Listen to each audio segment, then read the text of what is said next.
Hello everyone! Magandang tanghali po sa inyong lahat. Ito po si Sasrogando Sasot, ang inyong pinaka-favorite na tagalista ng Noisy. Ayan. Mainit ngayon ang usapin ng pagkakaaresto ni dating Pangulong Rodrigo Roa Duterte sa um, alleged na kasong crimes against humanity. Alam niyo na siguro yan, di ba? Pero i-share niyo po ang itong live na ito nang maliwanagan po ang lahat sa mga pangyayari. Sandali lang, lilinisin ko lamang ang aking salamin dahil inaalikabok na. Pasensya na, ganyan talaga mga noise. Yeah. Okay. I-share nyo i-click share, ayan, sa lahat ng mga taong gustong matuto nang hindi kayo ginagawang mangmang ng gobyerno ni Bongbong Budolero. Okay, i-share nyo na po, ayan. Ano ba, nandito na ba lahat ng noisy? Kung nandito na po ang lahat ng noisy, pakitype po present. Okay, again, magkakaroon tayo ng class attendance. Present na ba lahat ng noisy? Present na ba lahat ng noisy? Oh, kung present na ang mga noisy, pakitype po, present! Ayan. May matutunan naman kayo, okay? Yung mga nagsasalita dyan, wala silang alam sa international law, lalo na yung kay Daria.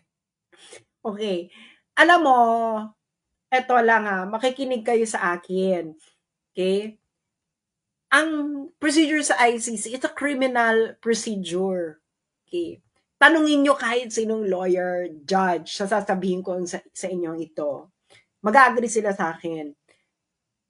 Sa kahit anong criminal trial, actually, pabor ito parate sa accused.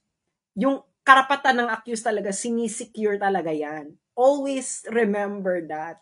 Because no one can be deprived of life, liberty, and property without due process of law. And that applies in the ICC. Ang ICC, it's simple an extension of common criminal law principles sa buong mundo. Okay? So, kasama yan, yung principle na yan, na the rights of the accused will be respected at all times, all throughout the proceedings. Because ang standard ng criminal law ay, anong standard ng criminal law in order for you to be convicted? Ano? Proof beyond reasonable doubt. Hindi lang proof beyond reasonable doubt. Kailangan the entire proceedings has been fair. Okay? Ngayon, merong rules. Okay? May rules of court. O, yung mga lawyers dyan, makinig kayo. Alam nyo ito. Huwag tayong magmaang-maangan. Kahit yung mga din-din dyan na, hindi ko na sabihin, pero may kapitbahay ako na nang molesta siya ng estudyante niya noong 80s. Charot. Anyway, meron yung rules, di ba may rules of court nga tayo eh. Papaliwanag ko lang kayo sa Pilipinas And this applies to all criminal, in all jurisdictions.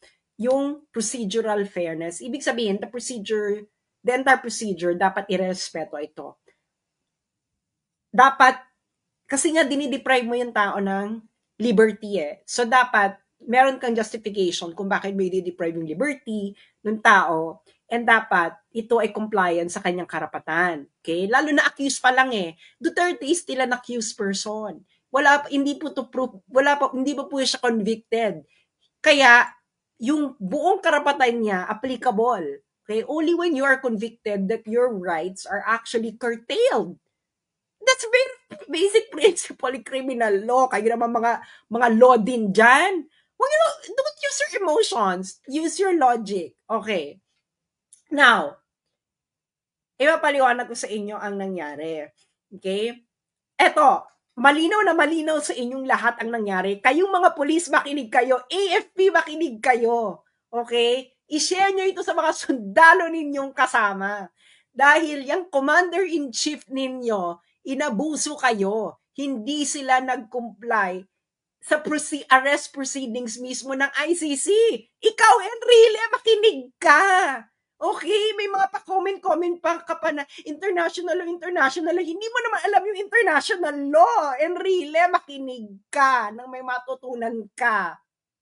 Diyos mio. Okay. Eto bibigyan natin yung facts. Okay, facts muna tayo, facts. Okay, anong ginawa nila? Inaresto nila si Digong. Dinala saan? Dinala si Digong pagka-aresto. Saan? Saan dinala? Isulat nyo nga, saan dinala si Digong nung inaresto siya? Saan siya dinala? Saan po siya dinala? Saan po siya dinala? Si Digong nung inaresto siya. Saan siya dinala? Hindi ba sa Villamor Air Base?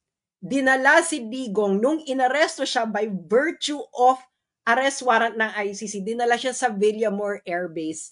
Tapos nandun si Torres, binabasa-basahan pa niya ng right si Digong. Tapos si Digong ay isinakay sa aeroplano at inilabas na sa Pilipinas, and the airplane now is going to on route to Rotterdam sa Netherlands. Okay, Rotterdam is just a city next to The Hague. Kaya sa Rotterdam yung dinala kasi I believe ang Rotterdam ang airport sa Rotterdam ang tumatanggap ng chartered flights. Anyway, so yun ang facts. May ICC arrest warrant daw. Kinuha si Duterte, dinala sa Villamor Air Base. That's a fact. Nakita nyo yung lahat. Ano ang arrest proceedings ng ICC? Makinig ka, Enrile, itong international law. Okay. Ano? Ito, papabasa ko sa inyo. Article 59. Ito ang arrest proceedings ng custodial state. Ito ang batas. Enrile, itong international law. Makinig katanda. Article 59 ng ICC. Meron pong procedure of arresting an accused. Okay, meron. Batas ito na let's work under the condition na nasa jurisdiction tayo ng ICC. Kaya kung wala tayo sa jurisdiction, edi lalong mas mali yung pagkakaresto nila. So, assuming for the sake of argument na ang Pilipinas ay under sa jurisdiction ng ICC, meron pong arrest proceedings ang ICC. Ano ito? Nandito ito sa Rome Statute, and really, magbasa ka! Magbasa kayo, PNP, magbasa kayo! Bong-bong, wag puro singhot. Article 59 ng Rome Statute. Anong sinabi ng Article 59.1? Ito ang procedure, procedure. A state party which has received a request for provisional arrest or for arrest and surrender shall immediately take steps to arrest the person in question. Ano ibig sabihin yan? Pag naka-receive ka, arrestin mo kagad. Correct. Sabihin natin, correct yung ginawa nila. Inaresto nila. Nakatanggap sila ng warrant of arrest. Inaresto nila. Pero may next step, mga friends. May next step pag inaresto mo. Ano ang step 2? Step 2. A person arrested shall be brought promptly before the competent judicial authority in the custodial state, which shall determine in accordance with the law of the state that 1. A. Warrant applies to the person. 2. The person has been arrested in accordance with the proper process. And C. The person's right have been respected. Step 2 pa lang tayo. Anong sabi nito? Tatagalogin ko. Pag ikaw ay inaresto, anong dapat ang gagawin sa'yo ng arresting officer?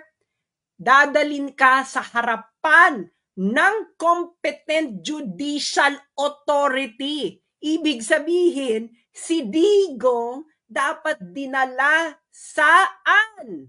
Sa hukuman ng Pilipinas. Sa harapan ng hukuman ng Pilipinas.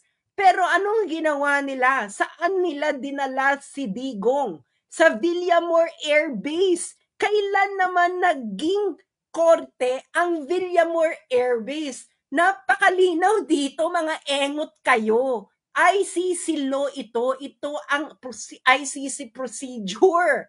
Ito yung pinagmamalaki ninyo. Violate nyo yung law. Number 1 violation. Hindi nyo dinala si Digong sa harapan ng competent judicial authority. Yung competent judicial authority na yun, which is ang ating korte, dapat ididetermina ng competent judicial authority ng Pilipinas na 1, na ang warrant ay nag-a-apply kay Duterte, and number 2, na yung naaresto si Duterte has been accordance with the proper process. Was it proper process? Hindi mo nga dinala sa harapan ng competent judicial authority. Torres, tanga ka! Ikaw ang may kasalanan nito. Ignorance of the law. What? Excuses no one. Nasa batas ng ICC, Torres, Bongbong Marcos, na pag inaresto mo, may inaresto ka na may warrant of arrest from the ICC, dadalhin mo yung inaresto mo dapat sa harapan ng competent judicial authority sa bansa mo. Yaan ang nasa batas ng ICC. You violated it. You violated it. Okay. Di ba? Violated na. Kita niyong lahat, saan dinala si Digong? Dinala ba si Digong sa harapan ng competent judicial authority? No! Kitang-kita niyong lahat, siya dinala sa Villamor Air Base. Hindi ba? Villamor Air Base. Villamor Air Base is not a competent judicial authority. The AFP, na yun ang pugad ng AFP, Villamor Air Base is not a competent judicial authority. Torres is not a competent judicial authority. Sino lang ang competent judicial authority sa Pilipinas? Nasaan ang judicial power sa Pilipinas? Nasa Supreme Court and the courts. Dinala ba nila sa kahit anong korte sa Pilipinas si Duterte? No. So they violated ICC rules already. Doon pa lang. They violated procedures. At alam to ng mga lawyers, if you violated a procedure, anong mangyayari sa kaso? Diba? If things are fair, anong mangyayari? Tanungin nyo sa mga lawyers. Tanungin ninyo sa mga law din.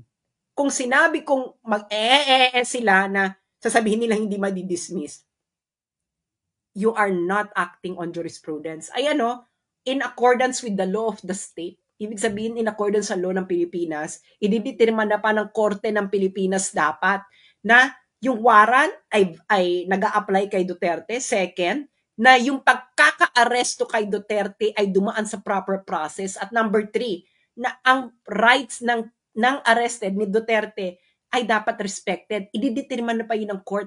Anong ginawa nila, Bongbong? Anong ginawa ng AFP? Anong ginawa ninyo mga polis? Ipinasok nyo si Duterte sa eroplano at inilipad nyo palabas. Is this according to the arrest proceedings ng ICC? No. Is it according to the arrest proceedings ng Pilipinas? No. So kayong mga polis, kayong AFP, anong batas ang sinusunod ninyo, mga putang ina kayo? Sabihin nyo sa mga Pilipino, anong batas ang sinusunod ninyong mga putang ina kayong mga sundalo at mga pulis sa ginawa nyo kay Duterte? Batas ng Pilipinas? Definitely no. Batas ng ICC? Definitely no. Dahil ayon mismo sa ICC, dapat ang inaresto ninyo ay dinala mismo sa harapan ng competent judicial authority ng Pilipinas. At yung competent judicial authority na yon, dapat ay aalamin pa na ang warrant ay nag-a-apply kay Duterte, ang arrest proceedings ay proper, at ikatlo, ang rights ni Duterte ay respected. Hindi nyo ginawa yan. So definitely, kayong mga sundalo, kayong mga pulis, anong batas ang sinusunod nyo? Explain it to the Filipino people. What was the law did you follow? What was the law did you follow? Illegal. Everything that you did is illegal. You are not following the Constitution. You are not even following the ICC statute.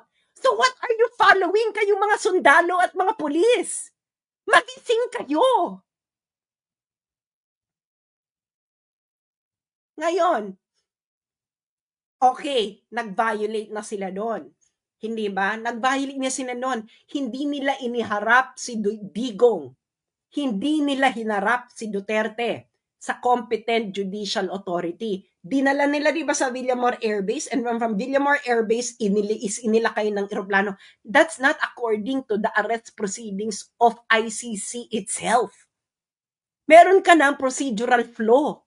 Kayo ang nagkamali. Kayo mga pulis, mga sundalo, wala kayong batas na sinusunod. Mahiya kayo sa mga anak ninyo, sa pamilya ninyo, at sa bansang Pilipinas. Anong batas ang sinusunod ninyo? Ito ang batas na umiiral sa arrest ni Duterte. ICC statute. And according to the ICC statute, dapat si Duterte ay iniharap sa competent judicial authority ng Pilipinas. Hindi nyo ginawa yan. So, anong sinusunod ninyong batas? Wala. Ngayon, violated na yan.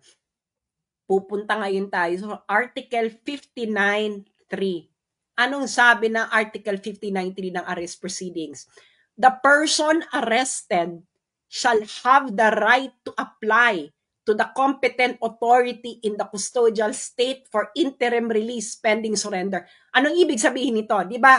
Inaresto mo. Tama. Inaresto nyo. Kayo, tama. Ang pagkakamali nyo kayong mga sundalo at mga polis, hindi nyo ginawa yung step 2. Dinala nyo dapat si Duterte sa harapan ng competent judicial authority ng Pilipinas. At pag nakaharap na si Duterte sa competent judicial authority, dun siya mag-a-apply ng interim release pending surrender. What did you do? You violated the procedures of ICC itself. Sabihin nyo nga sa akin, kayong mga law din na nagmamarunong-marunong, was Article 59.2 complied with? Kitang-kita ninyo ang nangyari. Kitang-kita ninyo mga nangyari, kayong mga law din na nagmamarunong. Kitang-kita ninyong mangyari. Hindi na natin kailangan ditong mag-calisthenics. Alam ninyo at alam ko, pareho tayong may alam sa batas. If the law is clear, we refer to the ordinary language meaning of the law. Ano ang ordinary meaning ng Article 59.2? Kayong mga law din. A person arrested shall be brought promptly before the competent judicial authority in the custodial state. Ordinary meaning. Ano ibig sabihin yan? Yung inaresto mo, dapat dadalin mo sa harapan ng competent judicial authority. Ordinary meaning, mga friends. Hindi mo kailangan dito magbale-balentong napakalinaw ng language ng ICC rule. And really makinig ka, this is international law in operation. You didn't comply with this. Sabihin mo nga, and really, did you? Ikaw ang Presidential Legal Advisor, did the BBM administration complied with Article 59.2 of the ICC statute? Malinaw na malinaw sa mata ng mga Pilipino, hindi nyo dinala si Duterte sa harapan ng competent judicial authority ng Pilipinas. Dinala nyo siya sa Villamor Air Base. Villamor Air Base is not a court. Siguro naman malinaw sa ating lahat yan, di ba? Baka naman dito bubudulin pa tayo. Villamor Air Base is not a court. Kayo mga sundalo, is Villamor Air Base a court? Is Villamor Air Base the venue of the competent judicial authority na kung saan dapat dadalhin nyo si Duterte pagka-aresto ninyo? Kung hindi naman kayo tanga. Torres, is Villamor Air Base the venue of competent judicial authority? Anong batas ang sinusunod mo? Pakipaliwanag kasi ito ang batas malinaw. Article 59.2. Tama ka, inaresto mo. Ano dapat ang gagawin mo, Torres, pagka-aresto mo? According to the ICC statute, dadalhin mo dapat si Duterte sa harapan ng competent judicial authority. At pag nasa harapan na ng competent judicial authority si Duterte, yung competent judicial authority, i-assess niya in accordance sa batas ng Pilipinas na 1, na ang warrant ay nag-a-apply kay Duterte. 2, na ang person, si Duterte, ay inaresto in accordance with the proper process. At 3, na ang karapatan ni Duterte ay nirespeto. At habang nandoon sa harapan ng competent judicial authority si Duterte, pwede siyang mag-request sa harapan ng competent judicial authority ng interim release pending surrender. Hindi nyo nga siya dinala sa harapan ng competent judicial authority. Doon pa lang mali na kayo. So, merong procedural flaw. Kayong mga lawyer, kung ang accused, kayong mga lawyer, mga dean, kung may procedural flaw sa pagkakaaresto, kung ang karapatan ng inaaresto ay hindi nirespeto sa kahit anumang proceedings, anong mangyayari sa kaso? If things are fair, yung mga lawyer dyan at din, anong mangyayari? If things are fair, kung ang rules mismo ng ICC ay hindi sinunod, di ba, malinaw dyan, dapat dadalin mo sa harapan ng competent judicial authority si Duterte. Article 59.2. Kayo, napanood nyo lahat. Saan dinala si Duterte? Dinala ba siya sa harapan ng, dinala mo ba, Torres, sa harapan ng competent judicial authority si Duterte pagka-aresto mo? Sige nga, sasampahan mo ako libel, tanga ka, Torres. This will be your end. You violated a procedure. Ay, katampakan ka ng kaso dyan. Hindi mo din hinarap sa competent judicial authority. Malinaw, ordinary meaning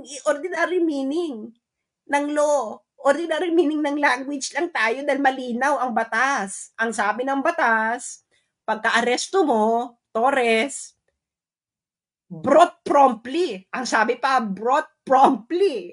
Ibig sabihin, pag-aresto mo, hindi ka na pwede magpabanjing-banjing, Torres. Dapat dadalhin mo na kagad si Duterte sa harapan ng competent judicial authority.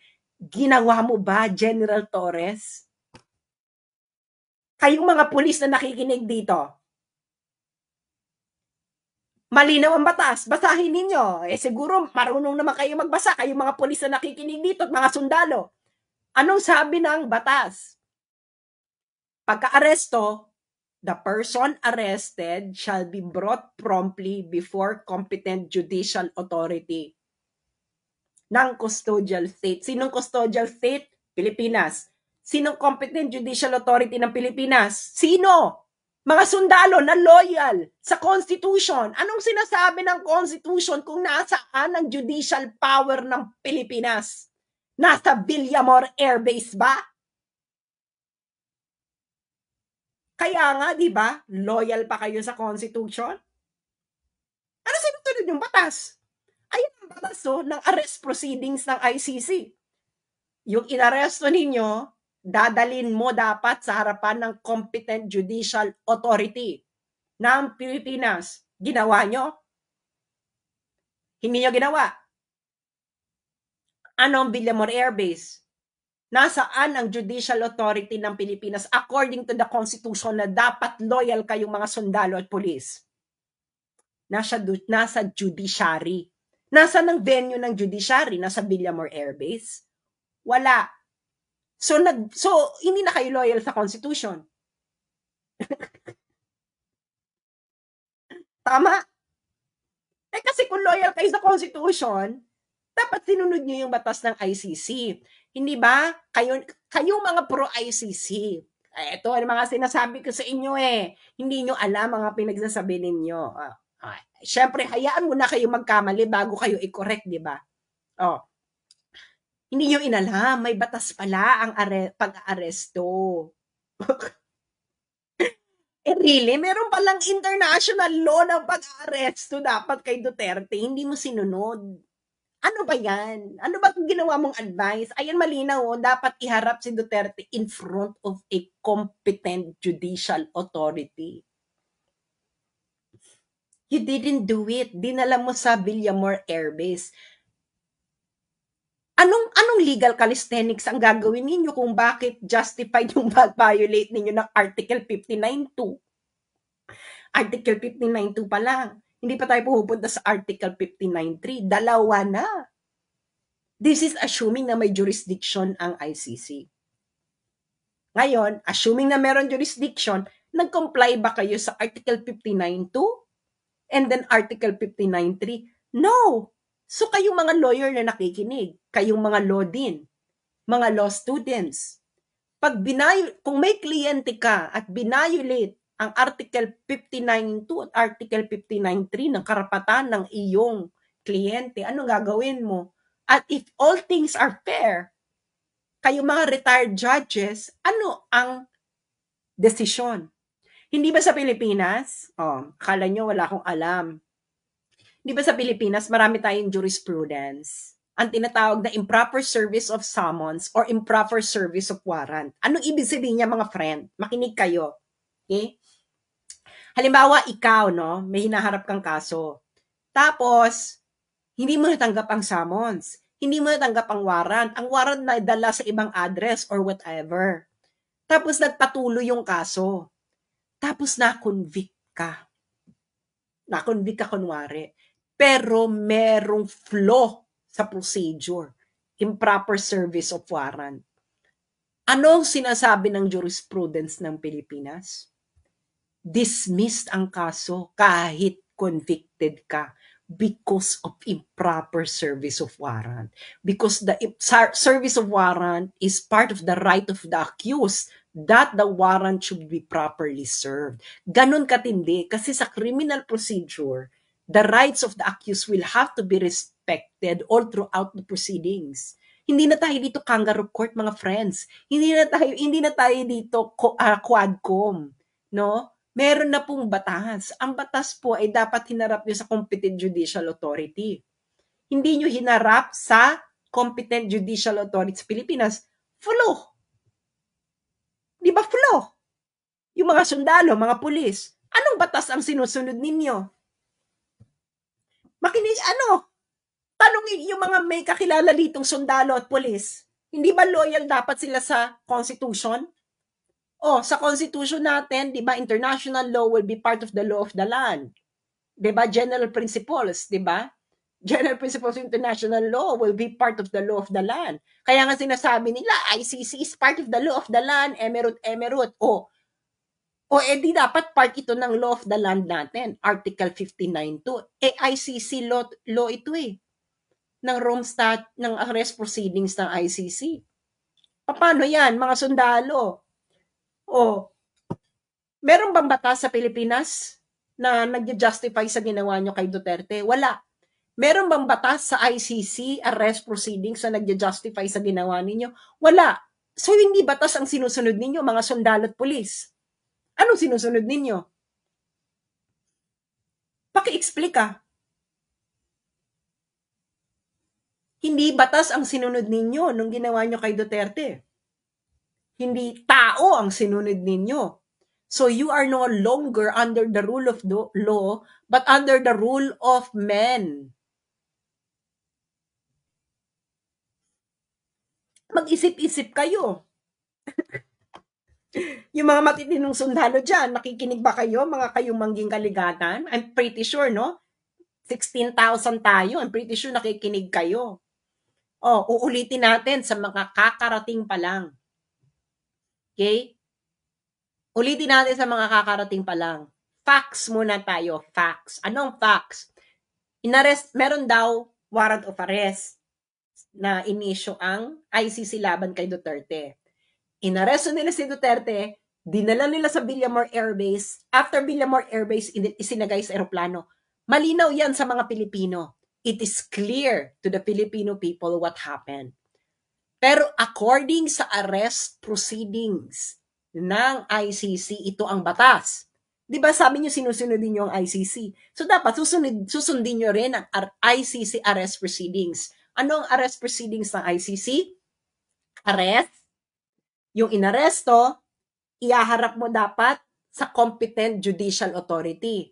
Ang competent judicial authority, titingnan ang warrant. Okay, titingnan ng competent judicial authority ng Pilipinas na yung warrant ba ay applicable sa person, ang pag-aresto ba ay in accordance with proper process, at nirespeto ba ang rights ng inaresto in accordance with the local law.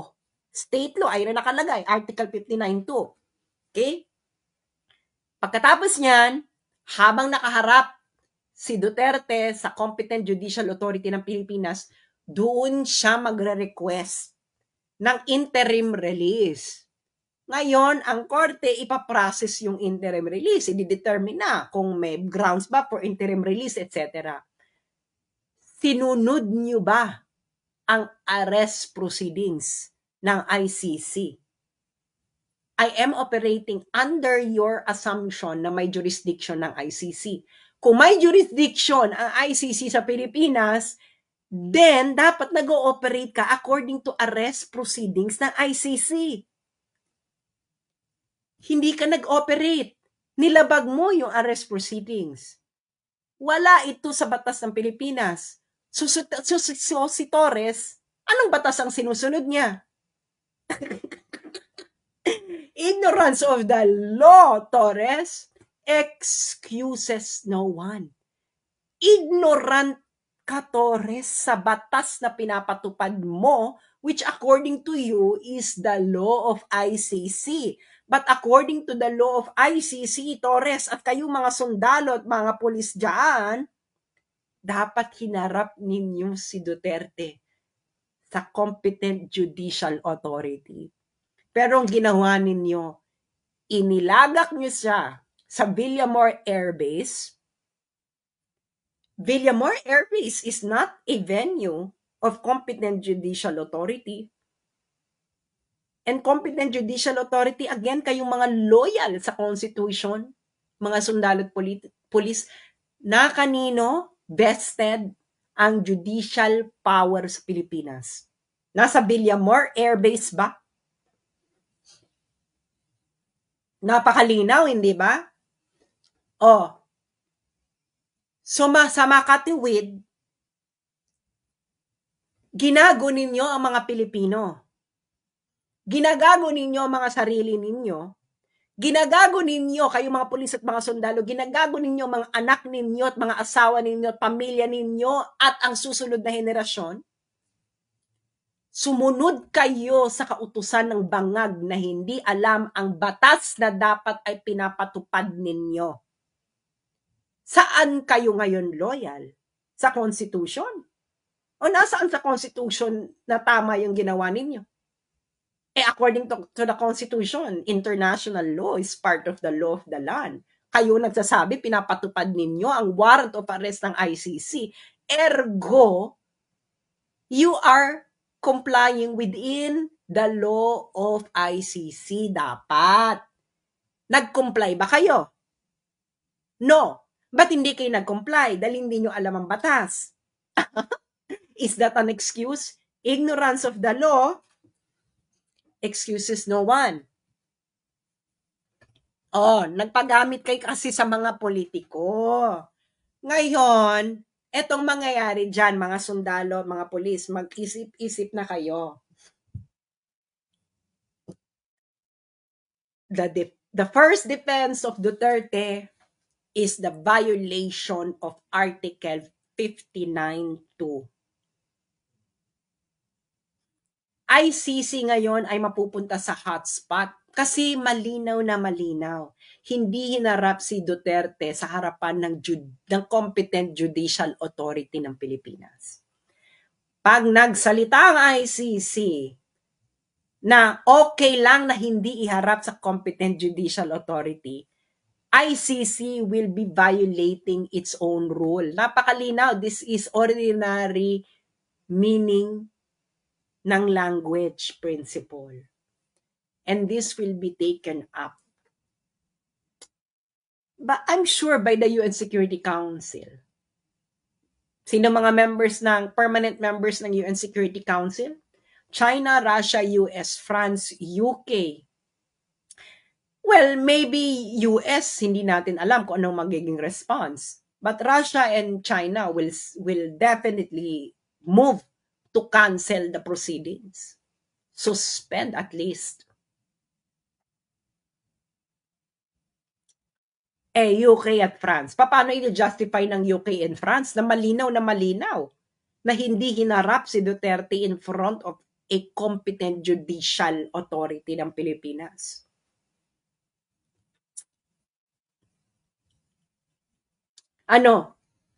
Sige nga, anong legal calisthenics ang gagawin ninyo? Article 59.2, pagka-aresto, dapat ihaharap sa competent judicial authority. Hinarap nyo ba sa competent judicial authority ng Pilipinas? No. Kitang-kita ito lahat ng Pilipino. Ay, nako. Digong, yung mga nandun sa Daheg kay Digong, you're going to be free there because your rights were not respected by the custodial state. You will. When you come back to the Philippines, take maybe airline associated with Russia or with China. Tapos dumuan ka dun sa safe na ruta. And then when you come back, finish what you started, Digong. Yung mga sundalo dyan at mga pulis, anong batas ang sinunod ninyo? Paki-justify sa Pilipino. According to the ICC statute, Article 59.2, pagka-aresto, iyaharap nyo dapat sa competent judicial authority yung inaresto ninyo. Ginawa nyo ba? Bakit hindi nyo ginawa? Walang nag-inform sa inyo. Aba, ignorance of the law doesn't excuse anyone. You were not operating under any law when you arrested Digong, dinala mo siya sa Villamor Air Base, at isinakay mo siya sa eroplano. Dahil ang procedure, arrest, ihaharap sa competent judicial authority. Ang competent judicial authority, titingnan yung warrant, titingnan yung procedures in accordance with the law ng Pilipinas kung nag-comply. At ikatlo, doon magre-request si Digong ng interim release. Karapatan niya yun, nakalagay dito. Nirespeto nyo ba? Kayong mga sundalo at mga pulis, sinong nag-utos sa inyo para labagin mismo ang batas ng ICC? Remember, Duterte is still innocent. Because he's not convicted. Pero tinraton ninyo siyang convicted. Is that correct? Duterte will be returned. Okay? If alive, maybe itong mga taong to will have mercy. Kaya kayong mga taga Mindanao na nakikinig sa akin, naiintindihan niyo ba yung sinabi ko? Ginago ang kauna-unahang presidente ng Mindanao. Malinaw ang pagkakadiscuss ko dito. Very tight. Malinaw ang proceedings. Hindi ginawa. You all have the right to be angry because everything that happened is a fruit of a poisonous tree. Everything that happened has no legitimate seed. Ergo. Diba? Tama? Yung mga law professors. If something is a fruit of a poisonous tree, the proceedings leading to that something is what? Basic yan, di ba? Basic yan sa law. If something is a fruit of a poisonous tree, and what happens to the proceedings leading to the something? Void. Illegal. Not accordance to law. Parte ito ng law. Dapat hinirap nyo si Duterte in front of the competent judicial authority. Nakaligtaan. Either nakaligtaan nila dahil high or hindi nila binasa yung batas. Either way, yung mga sundalo at pulis niloko nung nag-utos sa kanila.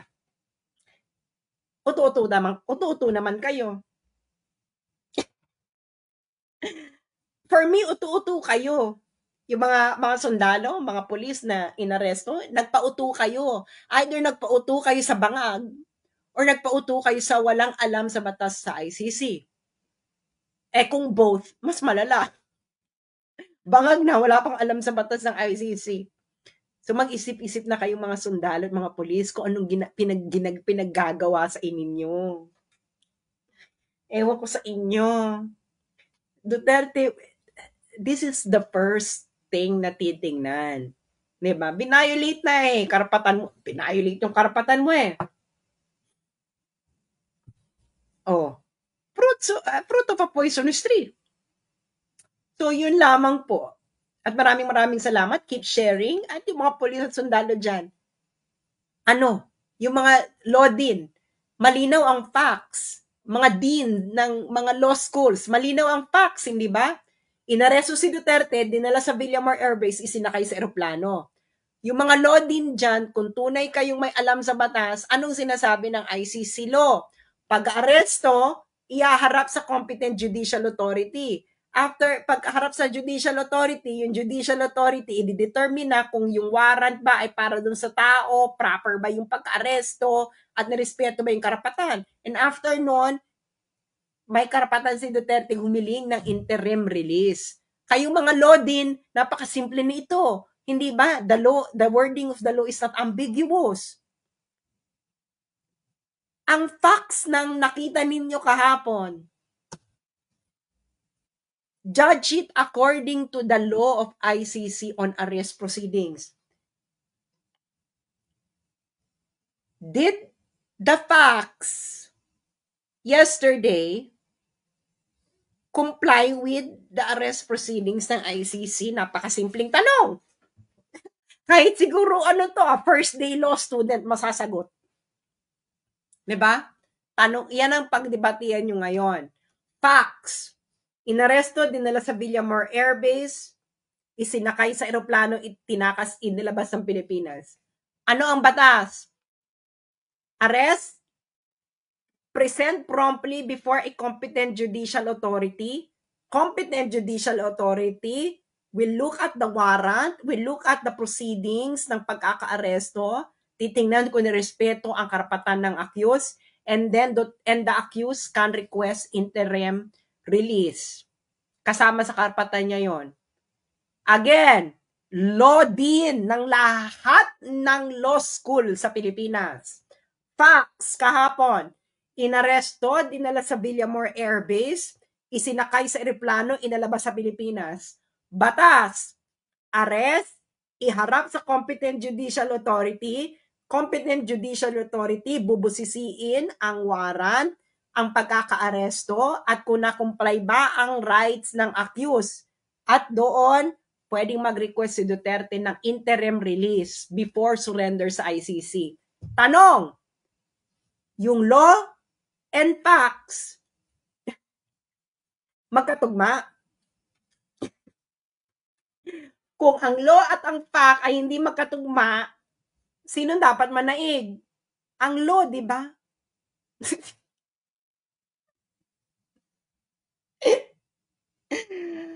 Tangina. Oh, tama ako? O mali? Kung mali ako, dapat matinding legal calisthenics ito. Malinaw yung batas. Ulitin natin, mga law din, mga law students. Facts. Inaresto, dinala sa Villamor Air Base, isinakay ng eroplano,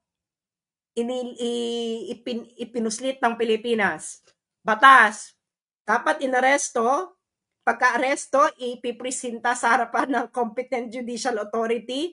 Competent judicial authority, titingnan ang warrant, titingnan kung ang pagkaka-aresto ay nagko-comply ba ito sa batas ng Pilipinas at kung ang rights ng accused ay sinunod. At doon kasama ang karapatan ni Duterte humiling ng interim release bago siya isurrender. Tanong again, ulit-ulitin natin para pumasok sa kokote ninyo. Yung batas ba at yung facts kahapon ay magkatugma?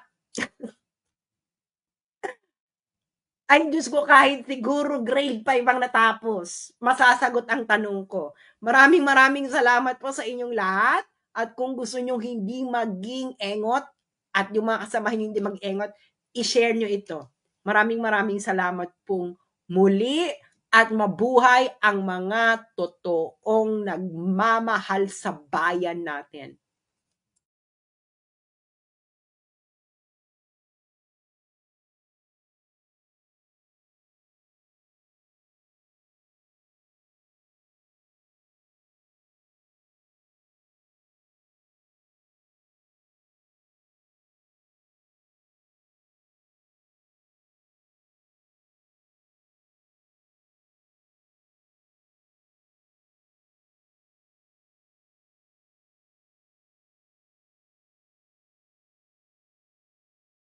This is